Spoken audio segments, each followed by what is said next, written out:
Welcome to video 1, Overview of Leisure, Well-being, and Mental Health.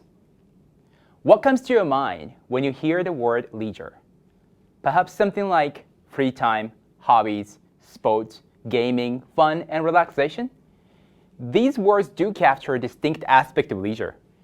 Leisure researchers like me define leisure as a positive experiences that include enjoyment and meaningful, often occurring when we engage in a recreation activity that happen during our free time.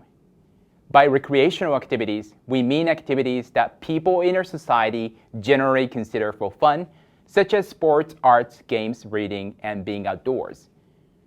Free time is time spent outside of survival, such as sleeping, paid work, housework, and education.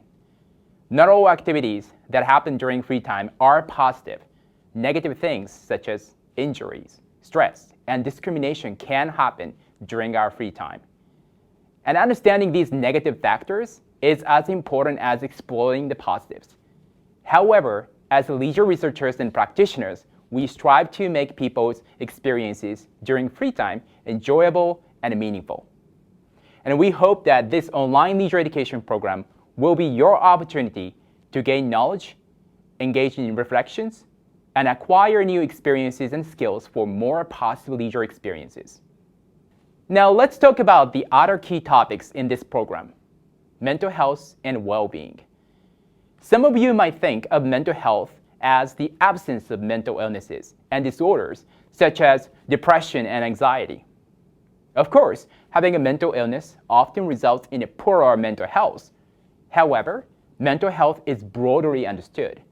For example, the World Health Organization defines mental health as a state of well-being in which an individual realizes their own abilities, can cope with their normal stresses of life, can work productively, and are able to make a contribution to their community.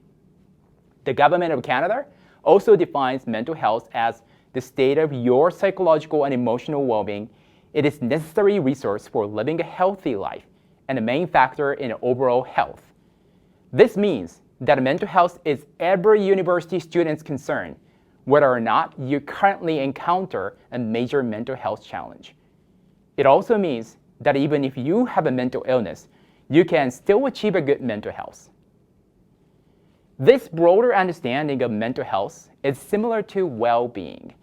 Researchers use a concept called subjective well-being, which refers to our personal assessment of our life situations. We use concepts like emotion, happiness, and life satisfaction to measure subjective well-being. Traditionally, subjective well-being consists of two main aspects: affective and cognitive. The affective aspect of subjective well-being is about your emotional balance. Usually, you want more positive emotion over negative ones. The cognitive aspect of subjective well-being is about how satisfying you think your life is now. Both affective and cognitive aspects of subjective well-being sounds a bit individualistic and present-focused, don't they? And this is why well-being research was further expanded recently by using a concept called eudaimonic well-being. Eudaimonia is a word derived from ancient Greece, associated with the pursuit of a good life. Eudaimonic well-being is measured by meaning in life, positive relationships, and virtuous characters. Thus, this concept suggests that our well-being is not just about feeling pleasant and satisfied with our current life situations, but also about setting meaningful goals, pursuing them, building respectful relationships with others, and working on self-development even if it may feel uncomfortable for the time being. When we associate the word leisure with fun and relaxation, you may have already realized the relationship among leisure, mental health, and subjective well-being. Research shows that quality leisure experiences can enhance our mental health and subjective well-being. For example, a review of dozens of studies about leisure and subjective well-being showed that a greater participation in recreation activities is more strongly associated with subjective well-being than income, occupational status, marital status, and quantities of social relationships.